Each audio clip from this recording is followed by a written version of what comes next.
Hey everyone, welcome back to Chapter 1.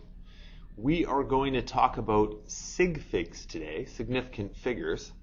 But before we do that, I want to take a moment to go over some vocabulary that's important for us in Physics 11. But what we really need to do is let it slide when people use this vocabulary incorrectly outside of the classroom. So we're going to worry about it in the classroom because it makes discussions about measurements easier, but then we're going to let people interchange the two words when they use them in different contexts outside of the physics room, just so you don't get shoved in a locker or something. I don't want that for you. And the two words that people sort of flip-flop all the time are precision versus accuracy. So here's the difference between the two. Precision is being able to hit the same measurement result over and over and over. So you do an experiment multiple times and you keep getting close to, or maybe even the same value or measurement again and again and again. We don't actually know if it's the correct value if we're just talking about precision. We just know that you're hitting the same value. Accuracy is your ability in a single measurement to just get the correct value. So do you get the right number? And this is a per measurement discussion, this accuracy business. So that would be like memorizing pi, right? For an example, 3.14159, 3.14159. I can continually rattle off that many digits, which is not very good. So my precision is okay. I'm getting the same results or the same number every time. Maybe my precision is all right, but my accuracy is not very good. I'm not really getting the correct value. There's lots more decimal places. So if somebody could come up and rattle off 50 decimal places at one time, they'd have a way better accuracy than I do. But if they could only do it once, and maybe not a second time, then we'd say, their precision might not be the best. Really what we're gunning for is both of those in physics labs when we take measurements. So two types of errors that students make, and all physicists make them, so it kind of takes the pressure off because we know we're going to make some mistakes. A systematic error. Systematic means the same thing every time. So you're making the same mistake every time, and that's going to reduce accuracy. You're not going to get the right number, but it doesn't mean that you won't be able to hit the same number over and over and over again. Systematic error is not a bad one to fix, because if we can find the one error that you're making and solve that error or get rid of it, then we probably have the accuracy and the precision piece to the measurements, which is what we're looking for. Random error is a tough one to fix because that's a different mistake every time.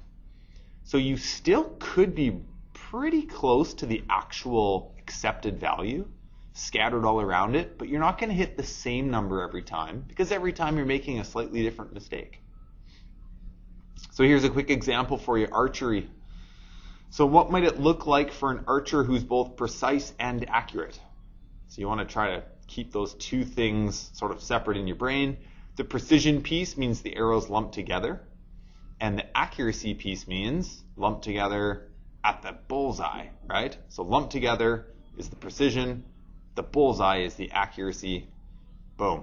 There's what we're looking for. Now, what if somebody were precise but not accurate? That would mean their arrows are lumped together but not at the bullseye. So maybe somewhere up there. And they're probably making a systematic error. There's one mistake they're making. If we can find it, we can simply take those arrows, which are nicely lumped together, and move them closer to the bullseye. For somebody who's accurate but not entirely precise, that means they're going to be close to the bullseye but kind of all over. So that might be like you or I if we were going to play darts, right? We would be probably around the bullseye if we were throwing darts, but not consistently hitting the same spot every time. And then somebody who has no precision and no accuracy means they're not really lumped together and they're not really at the bullseye either. You could actually probably spread these things out even a little bit more. Maybe make them look like that, just sort of all over the place and not really the accuracy or bullseye piece either. Anyway, we'll try to keep those terms separate when we're chatting about lab measurements. But it doesn't really matter when you go outside of this classroom. People don't like to be corrected if they, in the middle of their speech when they're telling you a story. So we'll just let it slide outside of the physics room.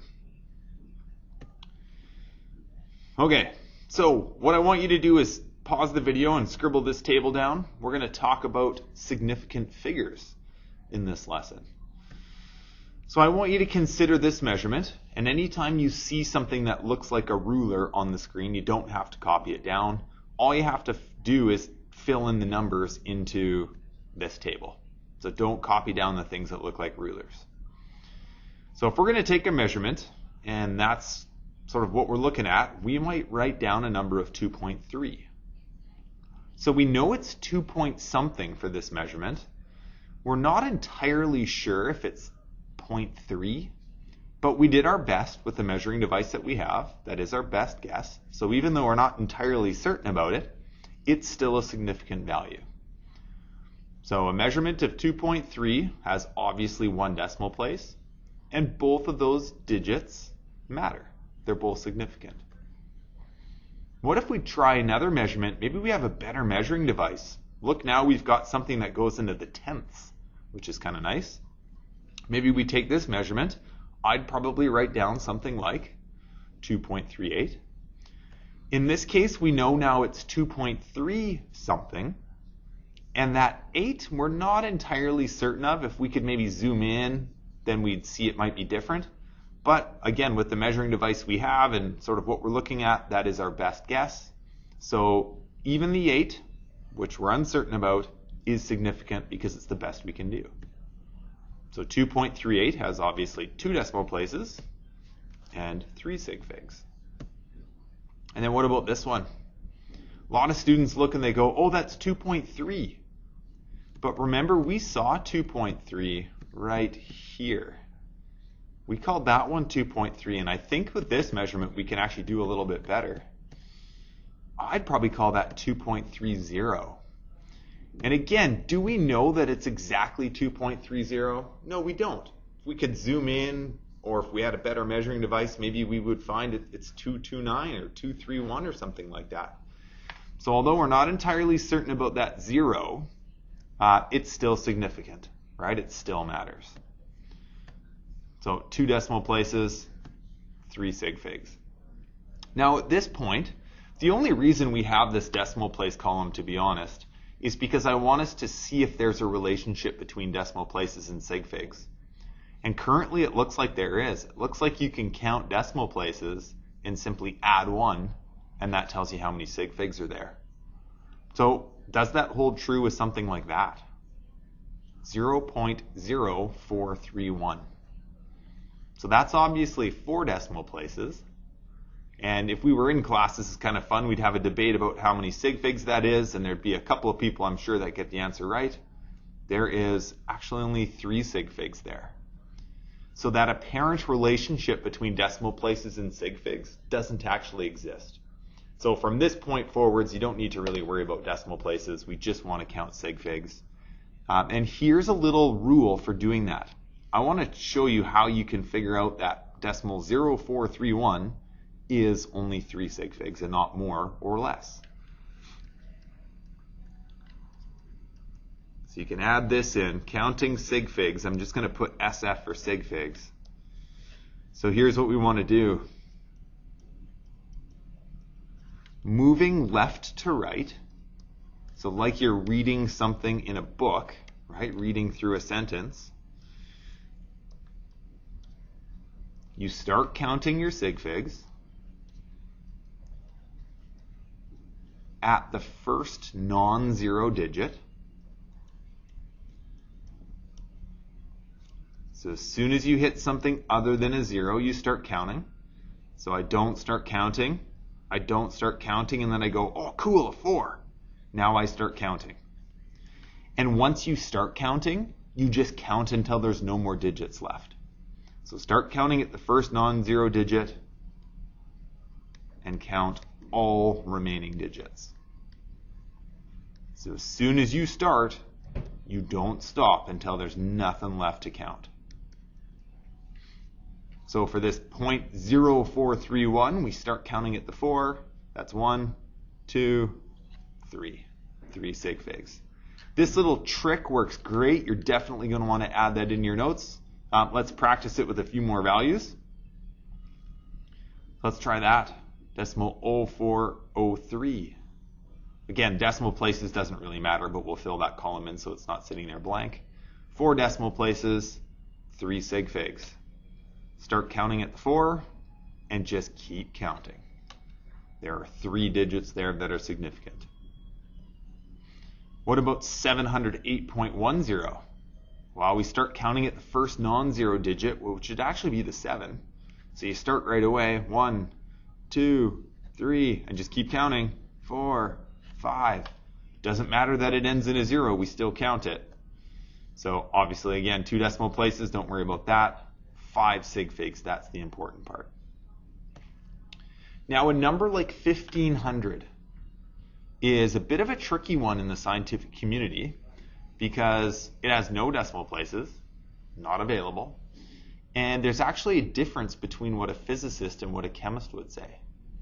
So in physics, we follow that rule that you start counting at the first non-zero and then you count all the digits. So we would say 1, 2, 3, 4. We'd say all of those all of those digits are significant. Whereas a chemist would say, you know what? Nah, they just ballparked these and they meant like 1500-ish, maybe 1600, maybe 1400. So in chemistry, they don't count the zeros at the end if there's no decimals. It's kind of weird. So a chemist assumes ballpark, whereas a physicist says, no, we think it's 1500, maybe it's 1499, maybe it's 1501, but we're pretty sure this person measured like 1500 on the nose. Now, in physics, it's kind of nice. I would give you a mark if you called that 4 sig figs, and I'd give you a mark if you called it 2 sig figs, if you went to like chemistry brain. So in a physics sort of classroom, these are both okay. Now, what I want to do is think about how can we change this number just in terms of how we write it so that there is no debate between myself and Mr. Arcuri. I don't want to argue with Mr. Arcuri, the chemistry teacher, right? We want to be friends. So a lot of students say, well, why don't you add a 0.0? But it turns out that's not allowed because that tells somebody that we had a better measuring device, a measuring device that told us that we can get all the way into the decimal places. And we don't necessarily have that.